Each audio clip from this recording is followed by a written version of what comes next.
it's really hard these days not to be afraid and not to have just a tremendous desire to do something.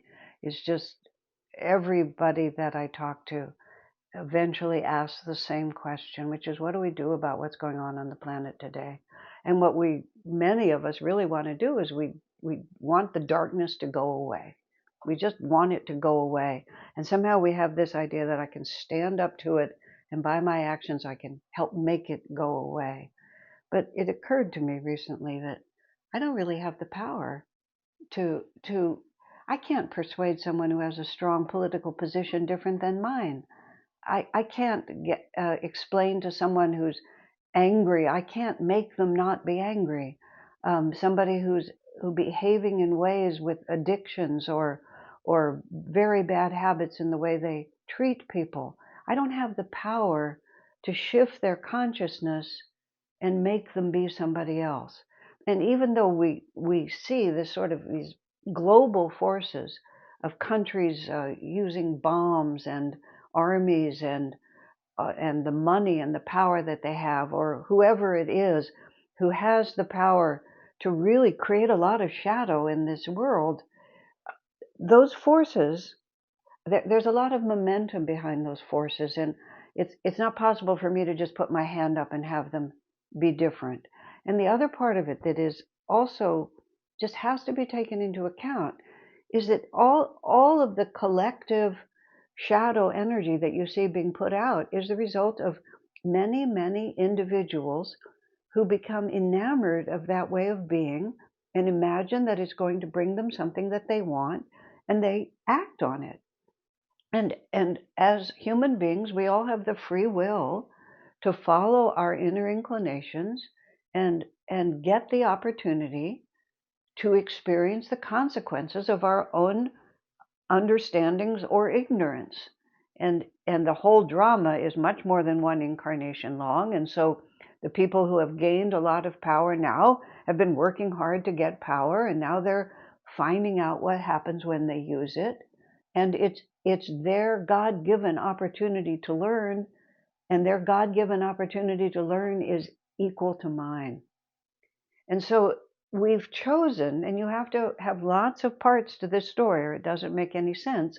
When we're in the astral world between our incarnations, we don't have to come to a planet like this. There are many inhabited planets to choose from, and many of them are at a much more refined and higher level of awareness. And if it would have benefited our karmic journey, if the karma that we need to face could have been faced on a much more harmonious planet, for heaven's sakes, that's where we would have gone. And so we've come to this one for a very particular purpose. And we keep thinking the purpose is to make them stop. But I'm beginning to understand that that's not really what's going on here. What our opportunity is the opportunity to be instruments of light no matter what those people are doing. Now, a friend of mine recently sent to me a very interesting experience that he had had with perceptions guided by an angel. And I know this man well, and I believe what he says. I feel that he has the depth in him, and regardless, but I will testify that I feel that, but regardless, what he described was extremely vivid to me. And he talked about this angel pulling back the curtain, so to speak, and seeing things from a higher perspective. And what he saw was demons at war with each other, and exulting in the savagery of the war that they were. I mean, it was just demons cutting off the heads of one another, that sort of thing. Two sides just fighting like that. But that kind of savage violence is who they are right now. And my friend, seeing this vision, was repelled by it, and the angel, out of sympathy, closed the curtain. But he said his phrase was from the Bible: "Let the dead bury the dead." That's what he said. And in the Bible, this is when a disciple was going to come to Jesus, but he said first he needed to take care of these things in the world and get them in order, and think it was actually he needed to conduct the funeral of his own father. But Jesus' response was, "Let the dead bury the dead," meaning That is their world. It wasn't really about whether you should conduct your father's funeral, but it's not your world. Let them take care of themselves. So the demons are fighting each other. That's not really our problem. Our issue, because that's for them to take care of, our issue is that we need to consistently be instruments of the light. And what we don't understand is, is that the process of bringing in the light is much more powerful than the demons fighting each other. They're finishing off their karma with this. We are the future. This is what I have really deeply felt. Now think for a minute. Jesus was born, and what happened to Jesus was he was crucified. And yes, he was resurrected, but most people didn't believe he was resurrected. Most people just felt he had been killed, and that was the end of that. A horrible story. And, there were a few hundred people. I read recently that 40 years after Jesus' crucifixion, there were 1,000 Christians in the world. But over time, as years passed, the power of that light, and that's what it takes. It doesn't just happen. Worldly power is fast, but spiritual power has to inspire and guide the hearts of those who are open to it. And our job is to consistently be that vibration of light. That's what our job is. Now, here's part of this, my friend's vision. Here's the other part of it, which was also really astonishing.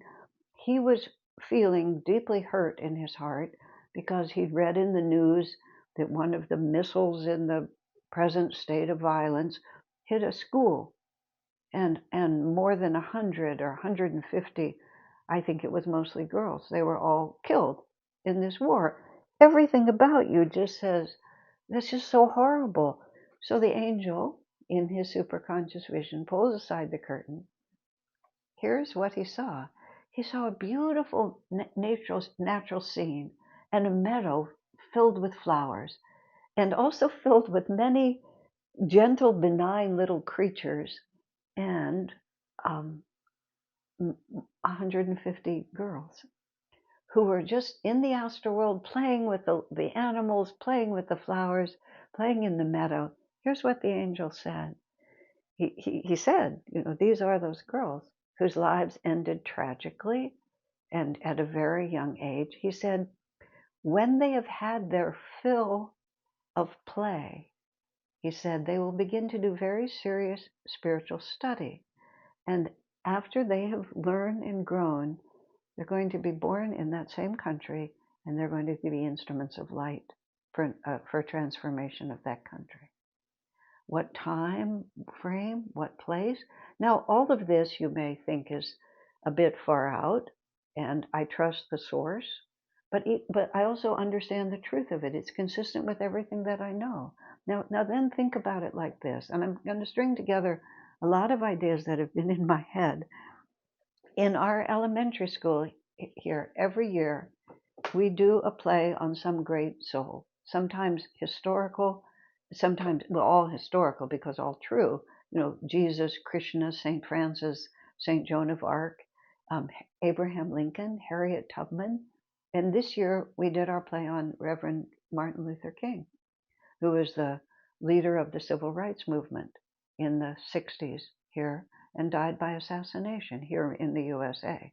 It's a story very dear to my heart because I was a teenager during the years all that was happening. Now, I started thinking about Martin Luther King, and he died in his late 30s by an assassin's bullet because he was so controversial. But he moved the whole country toward justice and toward liberty and toward refinement and love. We called the play The Strength to Love. He followed Gandhi's principles of nonviolence and returning hatred and anger with love. And he died because of that, died in violence because of that. But he changed this whole country, and by extension, he also had a powerful effect on the world. How did he become that kind of man? How many incarnations did it take for him to have that much strength? Yes, of course, you can look at his life, but he was born with that power. How did he get that power? We get this power by step, by many life experiences and the astral intervals in which we deepen whatever we learned in this lifetime until we are born with that kind of power. And very often, power comes from sacrifice. Power comes from having the courage to face into something, to reap the consequences, and then receive the divine power that comes to us and the fearlessness that comes to us because we've faced into it. So when I hear about those children whose sacrifice really opened the hearts of so many people in the world, so many people were brought to a sense of compassion and a growing sense of war is wrong, violence is wrong. Their sacrifice actually spread, it was an act of darkness, but it actually spread an enormous amount of light because of the incentive that it created in so many hearts that we cannot continue to live this way. And I even thought of their poor parents and the sorrow that their parents will go through. Okay, and so this, how many of those parents will then realize this must never happen to anyone else again? And how that lifetime experience can make them great advocates of a nonviolent world. How will that greater refinement and awareness come? It's because one by one by one, individual hearts become attuned to this. And because this planet is on an upward cycle at the present, we're in the turbulent transition, but we're going to a higher age. Either in this lifetime or in future lifetimes, people will be born with a certain power, and that power will be because of the suffering and the courage and the faith in God that they developed, because the challenge was so great there was no other answer except to elevate your consciousness to a divine perspective and to realize that my individual comfort and preferences are not what really matters now. What really matters now is that I be an instrument of the light. Martin Luther King, the day before he was assassinated, said, I don't expect to live long. And if I live long or I don't live long, I will live for the truth and the power of what I stand for. And then that's exactly what happened to him. But the courage of that, the courage of Christ, willing to be crucified, just to sacrifice himself for the sake of the resurrection, for the sake of his faith in God, for showing us who we really are and who we can really be. And to bring it back exactly now to today again, yesterday in the community that I live in, we had a beautiful ceremony for one of our brothers who died from cancer a couple of weeks ago. And we had his celebration of life. And he was a very fine man. And it was so interesting how much good he did in the world in ways that would not be written up in any newspaper, that wouldn't have been noticed anywhere, that were to a very large extent even unknown among us, because he was just quietly going around being an instrument of light, helping people. But the power of that went out, and how it touched one heart and another heart and another heart. And also, you see that power, the experience of the power of love is what changes people. I'll go back to the life of Christ. There's, the stories of the thief that was crucified with him. And that thief was transformed by the presence of Christ, by seeing that greatness. The actual experience of light is what changes us, not being told, being argued with, or anything like that. It's the experience of light. And that experience of light comes when we are constantly being instruments of the light. And coming back to where I started, I cannot pray strongly enough, no harm in trying, but I'm not able to stand up to the commitment that so many people on this planet with me right now have for acting according to the shadow. but I can spread light. And I believe that the spreading of that light is the more powerful response, because it's within my reach to do so. You see, it's the appropriate positive response from me. And it doesn't, you don't have to have a lot of followers on the internet. That's not where it comes from. It's moment by moment by moment by moment. I recently also heard a near-death experience, the man describing it.